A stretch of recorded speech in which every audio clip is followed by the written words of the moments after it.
മഹത്വത്തിൻ സാന്നിധ്യം, ദൈവവചനത്തിൻ അഭിഷേകം, മഹിമയിൽ വാണിടും യേശു കർത്താവിന്റെ സാന്നിധ്യം.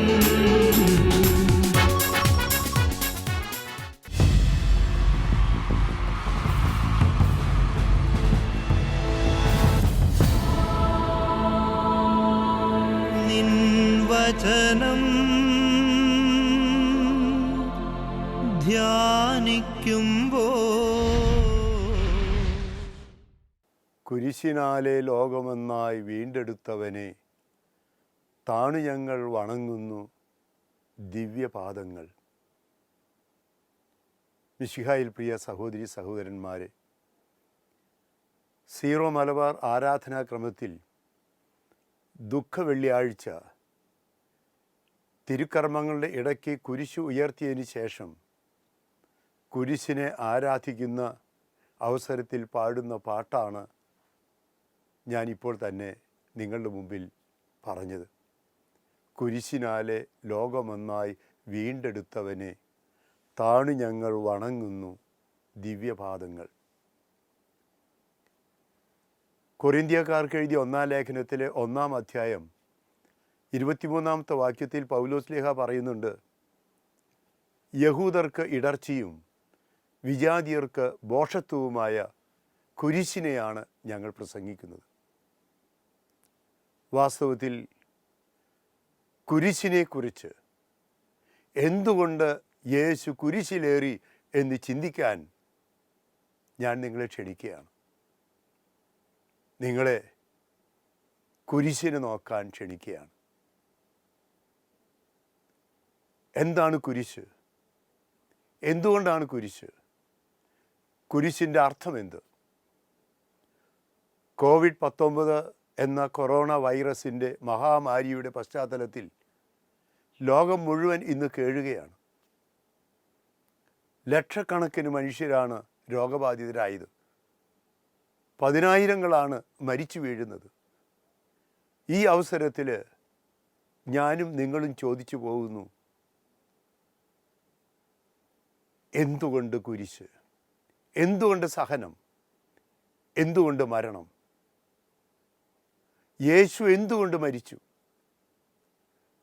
മത്തായി സുവിശേഷത്തിൽ 9-ാം അധ്യായം 35-ാം വാക്യത്തിൽ വായിക്കുന്ന പോലെ ഗ്രാമങ്ങൾ തോറും നഗരങ്ങൾ തോറും ചുറ്റി നടന്ന് സുവിശേഷം പ്രസംഗിച്ച, രോഗികളെ സുഖപ്പെടുത്തിയ, പിശാചുക്കളെ ബഹിഷ്കരിച്ച, എല്ലാവർക്കും നന്മ ചെയ്ത യേശുവിനെ എന്തുകൊണ്ട് കുരിശിലേറ്റി?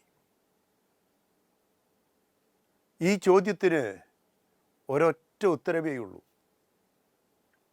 ദൈവത്തിൻ്റെ സ്നേഹം. പ്രസിദ്ധ ദൈവശാസ്ത്രജ്ഞനായ മിഷേൽ ക്വാ ഇപ്രകാരം പറയുന്നുണ്ട്, cross is a problem, crucifix is the solution. കുരിശൊരു പ്രശ്നമാണ്, എന്നാൽ കുരിശിൽ തൂങ്ങിക്കിടക്കുന്ന യേശുവാണ് പ്രശ്നത്തിൻ്റെ പരിഹാരം. എന്തുകൊണ്ട് യേശു പീഡകൾ സഹിച്ചു, മരിച്ചു, ഉത്ഥാനം ചെയ്തു? യോഹന്നാൻ സുവിശേഷം 3:16 വായിക്കുന്ന പോലെ, തന്നിൽ വിശ്വസിക്കുന്ന ഏതൊരുവനും നശിച്ചു പോകാതെ നിത്യജീവൻ പ്രാപിക്കേണ്ടതിന് തൻ്റെ ഏകജാതനെ നൽകാൻ തക്കവിധം ദൈവം അത്രമാത്രം ലോകത്തെ സ്നേഹിച്ചു. ജീവൻ നൽകുന്നതിനേക്കാൾ വലിയ സ്നേഹമില്ലെന്ന് യേശു പഠിപ്പിച്ചിട്ടുണ്ട്. ജീവനുണ്ടാകാനും, യോഹന്നാൻ 10:10, അത് സമൃദ്ധമായി ഉണ്ടാകാനും വന്ന യേശു 10:35 വായിക്കുന്ന പോലെ തൻ്റെ ജീവൻ നൽകി ആടുകൾക്ക് വേണ്ടി ജീവൻ അർപ്പിച്ചിട്ടാണ് സ്നേഹം പ്രകടമാക്കുന്നത്. കുരിശ് ദൈവസ്നേഹത്തിൻ്റെ ഒരു രൂപമായി തീരുന്നു. നമുക്ക് കുരിശിലേക്ക് നോക്കാം. ജെറൂസലമിലെ ജാഫ ഗേറ്റിനടുത്ത് ഏകദേശം ജനങ്ങളെല്ലാം ഏറ്റവും പ്രധാന വീതിയിൽ തലയോട്ടി മല എന്ന് പറയുന്ന ആ ഗാഗുൽത്തായിൽ, ഉയർന്ന മലയിൽ, അവിടേക്ക് വരുന്നവരും പോകുന്നവരുമായ എല്ലാവർക്കും കാണത്തക്ക വിധത്തിൽ യേശു കുരിശിൽ പെസഹ വെള്ളിയാഴ്ച, ദുഃഖ വെള്ളിയാഴ്ച കിടക്കുകയാണ്, തൂങ്ങിക്കിടക്കുകയാണ്. രണ്ട് വശത്ത് 2 കള്ളന്മാരുണ്ട്. ഏകദേശം ആ കുരിശിൻ്റെ വഴി ആ വഴിയിലൂടെ നടന്നു നീങ്ങിയപ്പോൾ നമുക്കറിയാം 4 വിധിയാളന്മാർ അവിടെ ഉണ്ടായി. ആ വിധിയാളന്മാരിൽ അന്നാസുണ്ട്, കയ്യാഫാസുണ്ട്, ഹെറോദേസുണ്ട്, പീലാത്തോസുണ്ട്. പീലാത്തോസാണ് കുരിശു മരണത്തിന് വിധിച്ചത്. എന്നാൽ അതിൻ്റെ പിന്നിൽ പ്രവർത്തിച്ചത് പ്രധാന പുരോഹിതന്മാരായ അന്നാസും കയ്യാഫാസുമാണ്. യോഹന്നാൻ്റെ സുവിശേഷത്തിലെ 11-ാമത്തെ അധ്യായത്തിൽ 50-ാമത്തെ വാക്യത്തിൽ കയ്യാഫാസ് പറയുന്നൊരു വാചകമുണ്ട്. യഹൂദ നേതാക്കന്മാർ യേശുവിനെ കൊല്ലാനായി ഇങ്ങനെ ആലോചിച്ചപ്പോൾ പറയുന്ന വാക്കാണ്, ഒരു ജനത മുഴുവൻ, മനുഷ്യവർഗം മുഴുവൻ നശിക്കാതിരിക്കാൻ വേണ്ടി ഒരു മനുഷ്യൻ മരിക്കുന്നത് നല്ലതാണെന്ന്. സുവിശേഷകൻ കൂട്ടിച്ചേർക്കുന്നു, അവനത് പറഞ്ഞത് പ്രധാന പുരോഹിതനായതുകൊണ്ടാണ്. അവനത് പറഞ്ഞത് യേശു മനുഷ്യവർഗത്തെ രക്ഷിക്കാൻ വേണ്ടി മരിക്കേണ്ടിയിരിക്കുന്നു എന്നതുകൊണ്ടാണ്. ഇതിൻ്റെ പശ്ചാത്തലം പെസഹ വെള്ളിയാഴ്ചയിലേതാണ്.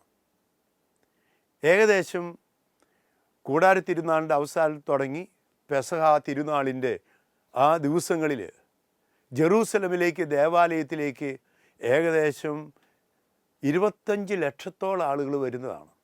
അവിടെ 2.5 ലക്ഷത്തോളം ആളുകളെ ബലിയർപ്പിച്ചിരുന്നു. പക്ഷേ പ്രധാന പുരോഹിതൻ പെസഹ വെള്ളിയാഴ്ച ഏകദേശം ഉച്ച സമയത്ത് ദേവാലയത്തിലെ പരിശുദ്ധിയുടെ പരിശുദ്ധിയിലേക്ക്, ഹോളി ഓഫ് ഹോളീസിലേക്ക് പ്രവേശിച്ച് കറയില്ലാത്ത കുഞ്ഞാടിനെ കൊന്ന് മനുഷ്യവർഗത്തിൻ്റെ മുഴുവൻ പാപത്തിന് പരിഹാരമായി ബലിയർപ്പിച്ചിരുന്നു. ഏകദേശം യേശു മരിക്കുന്നതും ഈ പ്രധാന പുരോഹിതൻ ദേവാലയത്തിൽ കറയില്ലാത്ത കുഞ്ഞാടിനെ മനുഷ്യവർഗത്തിൻ്റെ പരിഹാരത്തിനായി ബലിയർപ്പിക്കുന്ന സമയത്ത് തന്നെയാണ്.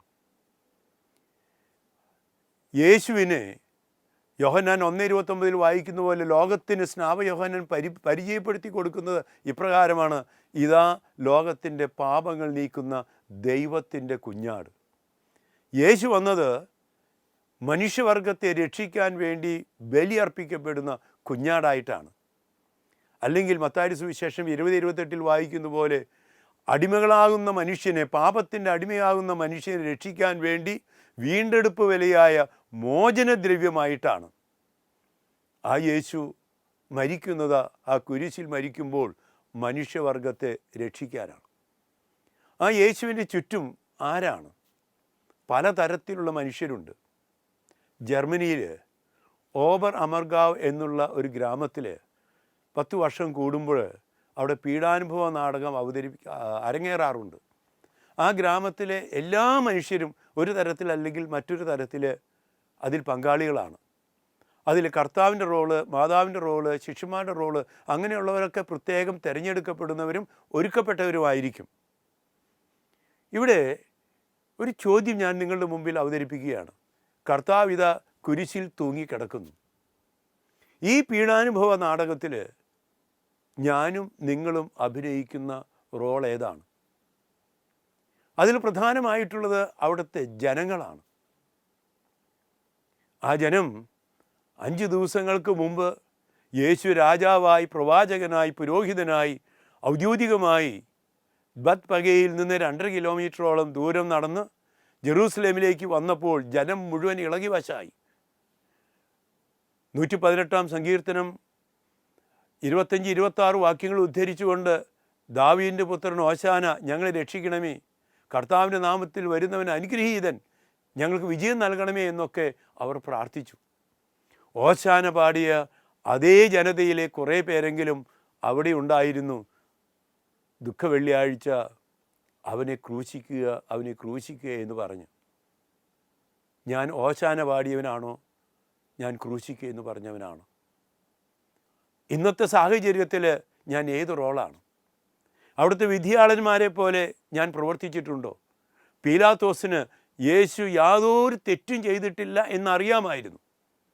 എന്നിട്ടും ഈ നീതിമാൻ്റെ രക്തത്തിൽ എനിക്ക് പങ്കില്ല എന്ന് പറഞ്ഞ്, സത്യമറിഞ്ഞിട്ടും എനിക്ക് പങ്കില്ലെന്ന് പറഞ്ഞ് കൈ കഴുകുന്ന പീലാത്തോസിൻ്റെ മനോഭാവം എനിക്ക് നിങ്ങൾക്കുമുണ്ടോ? യേശു തൂങ്ങിക്കിടക്കുമ്പോൾ ആ യേശുവിനെ കുരിശിലേറ്റുന്നതിന് പ്രവർത്തിച്ചിട്ടുള്ളത് പോലീസുകാർ, പട്ടാളക്കാർ, ആരാച്ചാരന്മാരൊക്കെയാണ്. അവർ പീലാത്തോസ് യേശുവിനെ രക്ഷിക്കാൻ ആഗ്രഹിച്ച് ബറാബാസിനെ രക്ഷിക്കേണ്ടി വന്നു. ആ അവസരത്തിൽ രക്ഷിക്കാനുള്ള മനോഭാവത്തോടെയാണ് യേശുവിൻ്റെ ശിഷ്യന് ചമ്മട്ടി അടിക്കാനായിട്ട് വിട്ടുകൊടുത്തത്. പക്ഷേ ഈ ആരാച്ചാരന്മാർ പട്ടാൾക്കാർ ചെയ്തത് യേശുവിൻ്റെ ശിരസിൽ മുൾമുടി ധരിപ്പിച്ച് കയ്യിൽ ഞാങ്ങണ കൊടുത്ത് യഹൂദന്മാരുടെ രാജാവെ വന്നണമെന്ന് പറഞ്ഞ് തുപ്പി അപഹസിച്ച് എന്നിട്ട് വലിയ ചാട്ടവാറുകൊണ്ട് അടിച്ച് അങ്ങനെ നഗ്നനാക്കി വിരൂപനാക്കി. ഇതുപോലെ നീതിമാന്മാരെ പീഡിപ്പിക്കുന്ന ആരാച്ചാരന്മാർ നമുക്കുണ്ടോ? സത്യത്തിൻ്റെ കൂടെയാണോ നമ്മൾ നിൽക്കുന്നത്? യേശു അവിടെ കിടക്കുമ്പോൾ ആ യേശുവിനെ പിന്നാലെ നടന്ന പല മനുഷ്യരുണ്ട്. അവിടുത്തെ സ്ത്രീകൾ യേശുവിൻ്റെ പിന്നാലെ പോയപ്പോൾ അവർ കരഞ്ഞു. നീതിമാൻ മരിക്കുമ്പോൾ, ഇന്ന് ലോകത്തിലെ മഹാമാരി കൊണ്ട് മരിക്കുമ്പോൾ ഒന്നും ചെയ്യാൻ പറ്റിയില്ലെങ്കിലും ഒന്ന് കരയാനെങ്കിലും എനിക്കും നിങ്ങൾക്കും സാധിക്കുമോ? ഹോശാന രക്ഷിക്കണമേ, ഈ മഹാമാരിയിൽ നിന്ന് രക്ഷിക്കണമേ എന്ന് ആത്മാർത്ഥമായി പ്രാർത്ഥിക്കാൻ നമുക്ക് സാധിക്കുമോ? കുരിശിൻ്റെ വഴിയിൽ ഒരു സ്ത്രീ വെറോനിക്ക യേശുവിൻ്റെ മുഖം തുടയ്ക്കുന്നുണ്ട്. ഇന്ന് വേദന എനിക്ക് അനുഭവിക്കുന്ന ഒരുപാട് മനുഷ്യരുണ്ട്. ചിലപ്പോഴൊന്ന് തുടയ്ക്കാൻ, ഒന്ന് ചെറിയ സഹായം കൊടുക്കാൻ സാധിക്കുമോ? അവിടെ ശിമയോനുണ്ടായി. ആ ശിമയോൻ ഭാഗ്യവാനായി. സാന്ദർഭികമായി കിരേനക്കാരനായിട്ടുള്ള അവൻ അവിടെ എത്തിച്ചേർന്ന പട്ടാളക്കാർ നിർബന്ധിച്ച. പക്ഷേ യേശുവിൻ്റെ കുരിശ് വഹിച്ചപ്പോൾ ലോകചരിത്രത്തിൽ ശിമയോൻ ഭാഗ്യവാനായി. ഇന്ന് രോഗം പലതരത്തിലുള്ള വ്യഥകൾ അനുഭവിക്കുമ്പോൾ, മഹാമാരിയിലായിരിക്കുമ്പോൾ എൻ്റെ കഴിവിൻ്റെ പരമാവധി ശിമയോനെ പോലെ വേദനിക്കുന്നവരെ ആശ്വസിപ്പിക്കുമ്പോൾ യേശുവിനെ തന്നെയാണ് സഹായിക്കുന്നത് എന്ന് നമുക്ക് പറയാൻ സാധിക്കില്ലേ? യേശുവിൻ്റെ കുരിശിൻ്റെ പിന്നാലെ പോയിട്ടുള്ള വഴിയിൽ കണ്ടുമുട്ടിയൊരു വ്യക്തിയുണ്ട്. തൻ്റെ അമ്മ, പരിശുദ്ധ അമ്മ. യേശു അത്ഭുതങ്ങൾ ചെയ്ത അവസരങ്ങളിൽ ആദ്യത്തെ അത്ഭുതം ഒഴികെ മറ്റ് അവസരങ്ങളിൽ മറിയത്തെ കാണാനില്ല. അത് ആ കുടുംബത്തിൻ്റെ ആവശ്യങ്ങൾ കണ്ടറിഞ്ഞ് സഹായിക്കാൻ എത്തിയവളാണ് മറിയം. എന്നാൽ യേശു മറ്റു അവസരങ്ങളിൽ കാണുന്നില്ലെങ്കിലും കുരിശ് വഹിച്ചുകൊണ്ട് നടന്നു നീങ്ങുമ്പോൾ ആ കുരിശിൻ്റെ പിന്നാലെ കരഞ്ഞുകൊണ്ട് അമ്മയുണ്ട്. ഈ അമ്മയെപ്പോലെ യേശുവിൻ്റെ കുരിശിൻ്റെ പിന്നാലെ നടക്കാൻ, കുരിശിൻ്റെ കീഴിൽ നിൽക്കാൻ നമുക്ക് സാധിക്കണം. ആ ഗാഗുൽത്തായിൽ കുരിശിനെ വീണ്ടും നോക്കാൻ ഞാൻ ക്ഷണിക്കുകയാണ്. അവിടെ സാധാരണ പതിവനുസരിച്ച് 2 തരത്തിലുള്ള കുരിശുണ്ട്. റാൽഫ് ഗോർമാൻ കുരിശുമരണത്തെ വളരെ മനോഹരമായി ശാസ്ത്രീയമായി വിശദീകരിക്കുന്നുണ്ട്.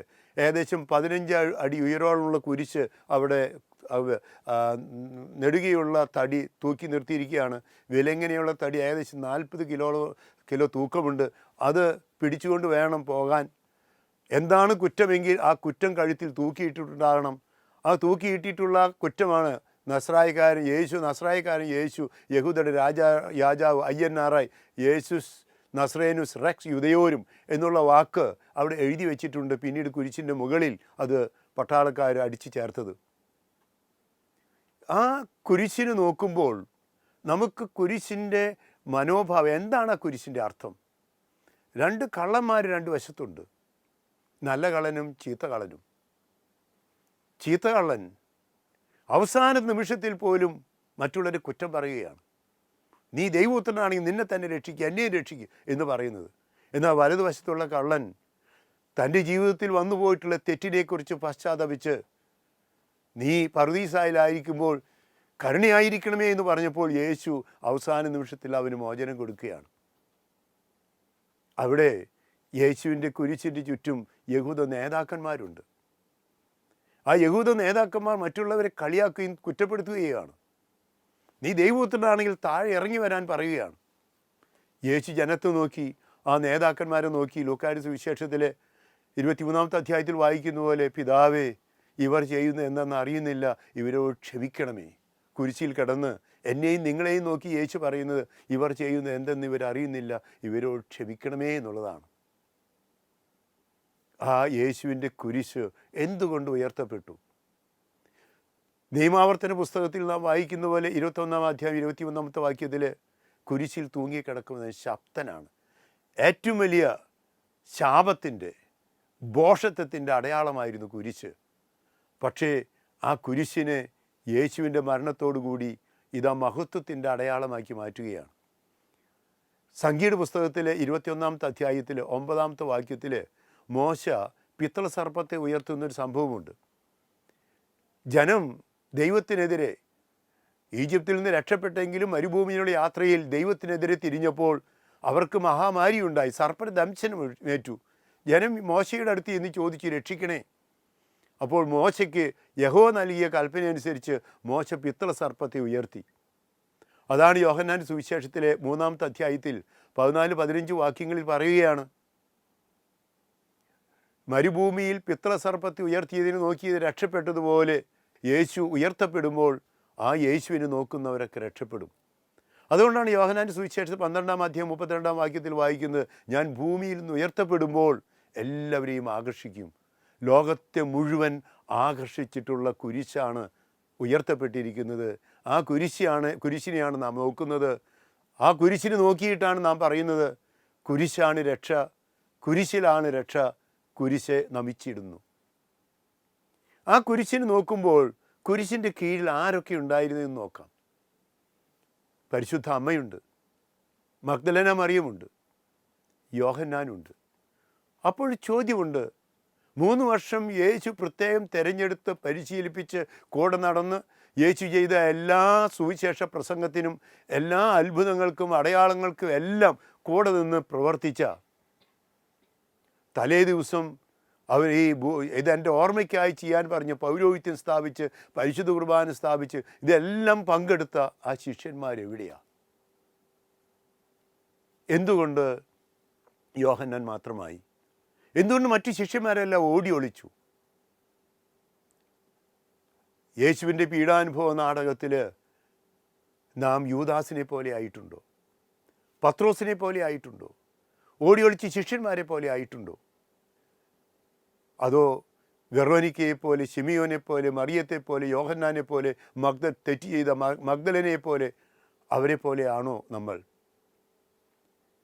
യേശു ശിഷ്യന്മാരെ എല്ലാവരെയും പരിശീലിപ്പിച്ചു. പത്രോസിനെയും യോഹന്നാനെയും യൂദാസിനെയും എല്ലാവരെയും യേശു പ്രത്യേക വരങ്ങളാൽ നിറച്ചു. പക്ഷേ എന്തുകൊണ്ട് യൂദാസ് യേശുവിനെ തള്ളിപ്പറഞ്ഞു? ഏകദേശം കാൽവരിയിൽ യേശു അവിടെ തൂങ്ങിക്കിടക്കുന്ന ഗാഗുൽത്ത മലയുടെ അപ്പുറത്ത് ഒരു മരത്തിൽ കയറിൽ തൂങ്ങി മരിച്ച യൂദാസിൻ്റെ ഒരു ചിത്രവും അവിടെ തന്നെ കാണാം. എന്തുകൊണ്ട് യൂദാസിന് ഈ ഗതികേടുണ്ടായി? യൂദാസിനെ വിളിച്ചു. യൂദാസിനോട് മുൻകൂട്ടി തന്നെ പറഞ്ഞു, എന്നോടുകൂടി പാനപാത്രത്തിൽ ഒടുവിലത്തെ അത്താഴവേൽ പാനപാത്രത്തിൽ പങ്കുവരുന്നവൻ എന്നെ ഒറ്റക്കൊടുക്കുന്നവനാണെന്ന് പറഞ്ഞു. പക്ഷേ യൂദാസിൻ്റെ ഉള്ളിൽ അവൻ യോഹന്നാൻ സുവിശേഷം 12-ാമത്തെ അധ്യായത്തിൽ കാണുന്ന പോലെ പണസഞ്ചി സൂക്ഷിപ്പുകാരനും അതിൽ നിന്ന് എടുക്കുന്നവനുമായിരുന്നു. സലറ്റ് എന്ന് പറയുന്ന വിപ്ലവകാരികളുടെ കൂട്ടുകെട്ടിൽ നിന്ന് വന്നവനാ. അവൻ്റെ ഉള്ളിൽ വിപ്ലവം കൊണ്ട് നേടണം, അല്ലാണ്ട് യേശുവിൻ്റെ ശത്രുസ്നേഹം കൊണ്ട് ലോകത്തെ കീഴടക്കാനുള്ളവനല്ല. തിന്മയെ നന്മ കൊണ്ട് ജയിക്കാൻ പറഞ്ഞ യേശുവിൻ്റെ മാർഗമല്ല. അവന് അസൂയുണ്ടായി. അവൻ ഒടുവിലത്തെ അത്താഴ വേളയിൽ പരിശുദ്ധ കുർബാന സ്ഥാപിച്ച വേളയിൽ അവനിൽ പിശാചി കയറി കുർബാനയെ അവഹേളിച്ചുകൊണ്ട് വേണ്ടെന്ന് പറഞ്ഞ് കൂട്ടായ്മ ഉപേക്ഷിച്ച് അവൻ പോയി. എന്തിനു വേണ്ടി? 30 വെള്ളിക്കാശിന് വേണ്ടി. ചിലപ്പോഴൊക്കെ ഞാനും നിങ്ങളും ഇതുപോലെ ഇറങ്ങിത്തിരിക്കാറുണ്ട്. പക്ഷേ തൻ്റെ മാർഗങ്ങളൊന്നും ഫലിക്കുന്നില്ല, തൻ്റെ ഉദ്ദേശങ്ങളൊന്നും നടക്കുന്നില്ല. നിരപരാധിയെ കുരിശിലേറ്റുന്ന കണ്ടപ്പോൾ നിരാശനായി പോയി തൂങ്ങിച്ചത്തു. പ്രിയപ്പെട്ടവരെ, യൂദാസിനുണ്ടായ ദുരന്തം ഈ കാലഘട്ടത്തിൽ നടന്നേക്കാം. ഞാൻ ചിലപ്പോഴൊക്കെ ചിന്തിച്ചു പോകാറുണ്ട്, യൂദാസിനെ യേശുവിനെ രക്ഷിക്കാമായിരുന്നില്ലേ? യൂദാസിനെ സുവിശേഷകൻ പറയുന്നത് പോലെ തിരിഞ്ഞു നോക്കി. യൂദാസിനെ കുറിച്ച് പറയുമ്പോൾ യൂദാസ് ഒറ്റിക്കൊടുക്കാൻ പോയ സമയത്ത് യേശുവിനെ ചുംബിക്കുന്നുണ്ട്. പക്ഷേ ചിത്രകാരന്മാർ പടം വരയ്ക്കുന്നത് യൂദാസ് ഒരിക്കലും യേശുവിൻ്റെ മുഖത്തേക്ക് നോക്കുന്നില്ല. എന്നാൽ യേശു യൂദാസിനെ നോക്കുകയാണ്. അത് കനിവോടെ അവൻ പശ്ചാത്തപിക്കണം, തിരിച്ചു വരണമെന്നുള്ളൊരു നോട്ടമാണ്. പക്ഷേ യേശുവിലേക്ക് തിരിഞ്ഞില്ല. അവൻ യേശുവിൽ നിന്ന് അകന്നുപോയി. അവൻ ആശ്രയിച്ച പണം തന്നവരുടെ അടുത്തേക്കാണ് പോയത്. അവരവനെ തള്ളിക്കളഞ്ഞു. അപ്പോഴാണ് അവന് പോയി മരിക്കേണ്ടി വന്നത്. ഞാൻ ചിന്തിക്കാറുണ്ട്, യൂദാസ് ഈ അവസരത്തിൽ പരിശുദ്ധ കന്യകാമറിയത്ത് യേശുവിൻ്റെ അമ്മയുടെ അടുത്തേക്ക് പോയിരുന്നെങ്കിൽ, അല്ലെങ്കിൽ തിരിച്ച് യേശുവിനെ ഒന്ന് നോക്കിയിരുന്നെങ്കിൽ യൂദാസ് രക്ഷപ്പെടുമായിരുന്നു. തിരിഞ്ഞു നോക്കലാണ്, യേശുവിനെ നോക്കലാണ്, പരിശുദ്ധ അമ്മയുടെ മധ്യസ്ഥത തേടലാണ് പശ്ചാത്താപത്തിന്, പ്രായശ്ചിത്തം ചെയ്യുന്നതിന്, പുതുജീവൻ ആരംഭിക്കുന്നതിന് സഹായകമാകുക. മറ്റൊരു കഥാപാത്രമുണ്ട്, പത്രോസ്. പത്രോസാണ് ശിഷ്യന്മാരുടെ നേതാവ്. 12 അപ്പസ്തോലന്മാരിൽ യേശു ഏറ്റവും അധികം തിരഞ്ഞെടുക്കപ്പെട്ട നേതാവായവൻ. മത്തായി സുവിശേഷത്തെ 16-ാമത്തെ അധ്യായം 16-ാമത്തെ വാക്യത്തിൽ യേശു കേസറിയ ഫിലിപ്പിയിലായിരിക്കുമ്പോൾ താൻ ആരാണെന്ന് ജനങ്ങൾ പറയുന്നതെന്ന് ചോദിച്ച് പലതരത്തിലുള്ള അഭിപ്രായമുണ്ടായി. എന്നാൽ ഞാൻ ആരെന്നാണ് നിങ്ങൾ പറയുന്നതെന്ന് പറഞ്ഞപ്പോൾ പത്രോസ് 16-ാമത്തെ വാക്യത്തിൽ സഭയുടെ വിശ്വാസം പരസ്യമായി പറയുന്നുണ്ട്, നീ ജീവിക്കുന്ന ദൈവത്തിൻ്റെ പുത്രനായി ക്രിസ്തുവാണെന്ന്. അങ്ങനെ പ്രഖ്യാപിച്ചപ്പോഴാണ് യേശു ഉടനെ പറയുന്നത്, എൻ്റെ പിന്നാലെ വരാൻ ആഗ്രഹിക്കുന്നവൻ 16:24 സ്വയം പരിത്യജിച്ച് അനുദിന ജീവിതത്തിലെ കുരിശെടുത്ത് എൻ്റെ പിന്നാലെ വരണം. ഉടനെ തന്നെ യേശു തൻ്റെ പീഡാനുഭവ പ്രവചനം നടത്തുകയാണ്. തനിക്ക് ജെറൂസലമിലേക്ക് പോകണം, പീഡകൾ സഹിക്കണം, മരിക്കണം, എന്നാൽ 3-ാം ദിവസം ഉയർത്തെഴുന്നേൽക്കും. യേശു മുൻകൂട്ടി എന്തിനാണ് താൻ ഭൂമിയിലേക്ക് വന്നത് എന്ന് കൃത്യമായി പഠിപ്പിക്കുകയാണ്. എന്തുകൊണ്ട് കുരിശെന്ന ചോദ്യത്തിന് പറയുന്നത്, താൻ വന്നിരിക്കുന്നത് പീഡകൾ സഹിക്കാൻ, മരിക്കാൻ, ഉത്ഥാനം ചെയ്യാൻ, ലോകത്തിൻ്റെ പാപങ്ങൾ നീക്കുന്ന കുഞ്ഞാടിനെ പോലെ ബലി ചെയ്യപ്പെടാൻ, അതിനാണെന്ന് പറയുന്നു. അപ്പോൾ പത്രോസ്, അതുവരെ വലിയ ധൈര്യശാലിയായ പത്രോസ് പറയുക, നിനക്കത് സംഭവിക്കാതിരിക്കട്ടെ. അപ്പോൾ ദൈവത്തിൻ്റെ പദ്ധതിക്ക് വിഘാതം നിൽക്കുന്ന പത്രോസിനെ യേശുവാണ് വിളിക്കുന്നത്, സാത്താനെ പുറകെ വാ, നീ എൻ്റെ പിന്നാലെ കുരിശെടുത്തുകൊണ്ട് വാ എന്നതാണ് പറയുന്നത്. ആ പത്രോസ് പിന്നെ എന്തുകൊണ്ട് യേശുവിനെ തള്ളി പറഞ്ഞു? ഒടുവിലത്തെ അത്താഴ വേളയ്ക്ക് ശേഷം യേശു പരിശുദ്ധ കുർബാന സ്ഥാപിച്ച് തൻ്റെ രക്ഷാകര കർമ്മങ്ങൾ, പീഡാസഹനവും മരണത്തിൻ്റെ ഉത്ഥാനത്തിൻ്റെ എല്ലാ കർമ്മങ്ങളും ലോകാവസാനം വരെ തുടരാൻ വേണ്ടി ഓർമ്മയ്ക്കായി പരിശുദ്ധ കുർബാന സ്ഥാപിച്ചതിന് ശേഷം യേശു ഈ ശിഷ്യന്മാരെ കൂട്ടി, പ്രത്യേകിച്ചും പ്രമുഖ ശിഷ്യന്മാരെ പത്രോസിനെയും യാക്കോബിനെയും യോഹന്നാനെയും കൂട്ടി ഒലിവ് മലയിലേക്ക് അവിടെ ചെന്ന് കഴിഞ്ഞ് പ്രാർത്ഥിച്ചപ്പോൾ പത്രോസിനോട് അവരോട് പ്രത്യേകിച്ച് പറഞ്ഞു, 1 മണിക്കൂറെങ്കിലും എൻ്റെ കൂടെ ഇരുന്ന് ഉണർന്നിരുന്ന് പ്രാർത്ഥിക്കാൻ. പക്ഷേ അവർ ഉറങ്ങിപ്പോയി.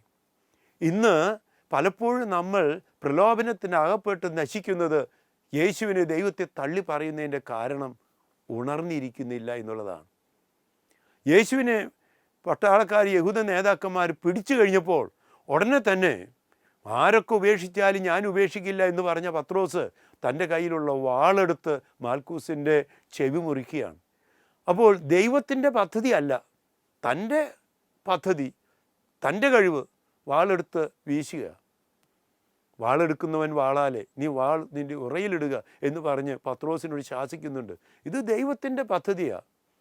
റോമക്കാർക്ക് എഴുതിയ ലേഖനം 8:28 വായിക്കുന്നുണ്ട്, ദൈവത്തെ സ്നേഹിക്കുന്നവർക്ക് അവിടുത്തെ പദ്ധതി അനുസരിച്ച് വിളിക്കപ്പെട്ടതെല്ലാം നന്മയ്ക്കായി പരിണമിക്കുന്നു. ഒലിവ് മലയിൽ തോട്ടത്തിൽ വെച്ച് യേശു പ്രാർത്ഥിക്കുന്നുണ്ട്, വേദനയുണ്ട്, പിതാവേ കഴിയുമെങ്കിൽ ഈ പാനപാത്രം എന്നിൽ നിന്ന് അകന്നു പോകട്ടെ, എങ്കിലും എൻ്റെ ഇഷ്ടമല്ല അവിടുത്തെ ഇഷ്ടം നിറവേറട്ടെ എന്ന് പറഞ്ഞ് യേശു ഈ പീഡാസഹനത്തിലേക്ക് പ്രവേശിക്കുകയാണ്. തൻ്റെ വിയർപ്പ് രക്തമായി വീഴുകയാണ്. ഈ അവസരത്തിലും ഉണർന്നിരിക്കാത്ത പത്രോസ് തൻ്റെ കഴിവെടുത്ത് വാളെടുത്തപ്പോൾ യേശുവിൻ്റെ പദ്ധതിയല്ല ചെയ്തത്. അത് കഴിഞ്ഞ് യേശുവിനെ പിടിച്ചു കൊണ്ടുപോകുന്നത് കണ്ടപ്പോൾ പത്രോസ് യേശുവിനെ അടുത്ത് അനുഗമിച്ചില്ല. ശിഷ്യപ്രമുഖനാണെങ്കിലും യേശുവിന് പ്രശ്നം വന്നപ്പോൾ പത്രോസ് ചെയ്ത് അകലങ്ങളിൽ അനുഗമിച്ചു. ഇന്ന് നമ്മൾ ക്രിസ്ത്യാനികൾ പലപ്പോഴും ഇങ്ങനെ അകലങ്ങളിലൂടെ ക്രിസ്തീയ ജീവിതം നയിക്കുന്നവരാണ്. ഞായറാഴ്ച മാത്രം ക്രിസ്ത്യാനി, പ്രശ്നം വരുമ്പോൾ മാത്രം കർത്താവിനെ വിളിക്കുന്നവർ, മഹാമാരി ഉണ്ടാകുമ്പോൾ മാത്രം യേശുവിനെ വിളിക്കുന്നു. നമ്മൾ എപ്പോഴും യേശുവിൻ്റെ കൂടെ നടക്കേണ്ടവരാണ്. അവിടെ ഒരു തണുപ്പ് വന്നപ്പോൾ ചൂട് തേടിപ്പോയി ഒരു സ്ത്രീയുടെ ചോദ്യത്തിന് മുമ്പിൽ ഞാൻ അവനെ അറിയില്ല എന്ന് 3 പ്രാവശ്യം പത്രോസ് പറഞ്ഞു. മുൻകൂട്ടി മുന്നറിയിപ്പ് കൊടുത്തിരുന്നു. കോഴി കൂവുന്നതിന് മുമ്പ് 3 പ്രാവശ്യം നീ എന്നെ തള്ളി പറയും. കോഴി കൂയി, പക്ഷെ പത്രോസ് തള്ളി പറഞ്ഞു. പക്ഷേ പത്രോസിന് ഒരു ഗുണമുണ്ടായി. അവൻ പോയി യേശു പത്രോസിനെ നോക്കി, പത്രോസ് തിരിച്ച് യേശുവിനെ നോക്കി. പത്രോസ് പോയി കവിളുകളിൽ ചാലുകൾ വരത്തക്ക വിധത്തിൽ പോയി കരഞ്ഞു. യേശുവിനെ കബറടക്കിയതിന് ശേഷം പത്രോസ് ചെയ്തത് എന്താ? പരിശുദ്ധ അമ്മയോട് ചേർന്ന് അപ്പോസ്തല പ്രവർത്തനം 1:14 വായിക്കുന്ന പോലെ അവിടെ സിഹിയോൻ ശാലയിൽ മറ്റു ശിഷ്യന്മാരോ എല്ലാവരും കൂടി ഒന്നിച്ചിരുന്നു. അതുകൊണ്ടാണ് പരിശുദ്ധാത്മാവിനെ സ്വീകരിക്കാനും യേശുവിൻ്റെ ഉത്ഥാനത്തിന് സാക്ഷികളാകാനും പത്രോസിന് സാധിച്ചത്. ആ യേശുവിൻ്റെ കുരിശിൻ്റെ കീഴിൽ ഒരു പ്രത്യേക വ്യക്തി നിന്നിരുന്നു, ശതാധിപൻ. യേശു മരിച്ച അവസരത്തിൽ മത്തായി സുവിശേഷത്തിൽ നാം വായിക്കുന്ന പോലെ ദേവാലയത്തിൽ തിരശ്ശീല രണ്ടായി വിഭജിക്കപ്പെട്ടു, പാറകൾ പിളർന്നു, ഭൂമി കുലുക്കമുണ്ടായി, ഭൂമിയിലെങ്ങും അന്ധകാരമായി. അപ്പോൾ ഈ അടയാളങ്ങളെല്ലാം കണ്ടപ്പോൾ ശതാധിപൻ വിളിച്ചു പറഞ്ഞു, മാർക്കോസ് 15:29 വായിക്കുന്ന പോലെ, അവൻ സത്യമായും നീതിമാനായിരുന്നു, ദൈവപുത്രനായിരുന്നു എന്ന്. കുരിശിനെ നോക്കാൻ ഞാൻ നിങ്ങളെ ക്ഷണിക്കുക. പരിശുദ്ധ അമ്മയെപ്പോലെ കുരിശിനെ കെട്ടിപ്പിടിക്കാൻ, മഗ്ദലനെ പോലെ നിൽക്കാൻ, ഇതാ നിൻ്റെ അമ്മ, ഇതാ നിൻ്റെ മകൻ എന്ന് പറഞ്ഞ പരിശുദ്ധ അമ്മയെ സ്വീകരിച്ച് യോഹന്നാനെ പോലെ ആകാൻ, കരഞ്ഞ പത്രോസിനെ പോലെ ആകാൻ, സഹായിച്ച ശിമിയോനെ പോലെ ആകാൻ, മുഖം തുടച്ച വെറോനിക്കയെ പോലെ ആകാൻ, നമുക്ക് യേശുവിൻ്റെ കുരിശിൽ നിന്ന് യേശു നൽകിയ രക്ഷയുടെ ഫലം അനുഭവിക്കാൻ ഞാൻ നിങ്ങളെ ക്ഷണിക്കുക. നമുക്ക് കുരിശിനെ നോക്കാം. ശാപത്തിൻ്റെ അടയാളമായി കുരിശ് രക്ഷയുടെ അടയാളമായി. ഈ അടയാളമായത് കുരിശിൽ എല്ലാം അവസാനിക്കുന്നില്ല, കല്ലറയിൽ എല്ലാം അവസാനിക്കുന്നില്ല. കല്ലറ ഭേദിച്ച് യേശു ഉയർത്തെഴുന്നേൽക്കും, കുരിശ് കിരീടത്തിലേക്ക് നയിക്കും. അതുകൊണ്ട് യേശു മഹത്വപ്പെടുകയാണ് കുരിശിൽ ചെയ്തത് ഉത്ഥാനത്തിലൂടെ. അങ്ങനെയാണെങ്കിൽ മഹാമാരിയുടെ കുരിശിൻ്റെ പശ്ചാത്തലത്തിൽ, COVID-19 പശ്ചാത്തലത്തിൽ നമുക്ക് കുരിശിനെ നോക്കാം. കുരിശ് അന്ത്യമല്ല, കുരിശ് വിജയത്തിലേക്ക്, ഉയർപ്പിലേക്ക് നയിക്കുന്ന മാർഗമാണ്. കോതമ്പ് മണിയുടെ ഉപമയിൽ യോഹന്നാൻ 12:24 വായിക്കുന്ന പോലെ, കോതമ്പ് മണി നിലത്ത് വീണ് അഴിയുമ്പോൾ അത് നശിക്കുന്നുണ്ടെങ്കിലും പുതുജീവൻ പുതു നാമ്പെടുക്കുമ്പോൾ ഒരു പുതിയ ഉണർവുണ്ടായി. യേശുവിനോട് കൂടി പൗലോസ്ലീഹ പറയുന്ന പോലെ പാപത്തിന് മരിച്ച്, കഴിഞ്ഞ ജീവിതത്തിന് മരിച്ച് ഒരു പുതിയ ജീവിതത്തിന് ഉയർത്തെഴുന്നേൽക്കാനുള്ള സന്ദേശമാണ് കുരിശിനെ നോക്കുമ്പോൾ നമുക്ക് നൽകുക. നമുക്ക് കുരിശിനെ നോക്കാം. കുരിശിനാലെ ലോകമൊന്നായി വീണ്ടെടുത്തവനെ താണു ഞങ്ങൾ വണങ്ങുന്നു ദിവ്യപാദങ്ങൾ. ലോകത്തെ രക്ഷിച്ച യേശുവേ, കുരിശിലൂടെ രക്ഷിച്ച യേശുവേ, ഞങ്ങളെയും ഈ ലോകത്തെയും രക്ഷിക്കണമേ. കുരിശിൻ്റെ അടയാളത്താൽ നമുക്ക് അവിടുത്തെ ആശീർവാദം സ്വീകരിക്കാം. നമ്മുടെ കർത്താവ് ഈശോ മിശിഹായുടെ കൃപയും പിതാവായ ദൈവത്തിൻ്റെ സ്നേഹവും പരിശുദ്ധാത്മാവിൻ്റെ സഹവാസവും നിങ്ങളോടുകൂടി ഉണ്ടായിരിക്കട്ടെ, ഇപ്പോഴും എപ്പോഴും എന്നേക്കും. ആമേൻ.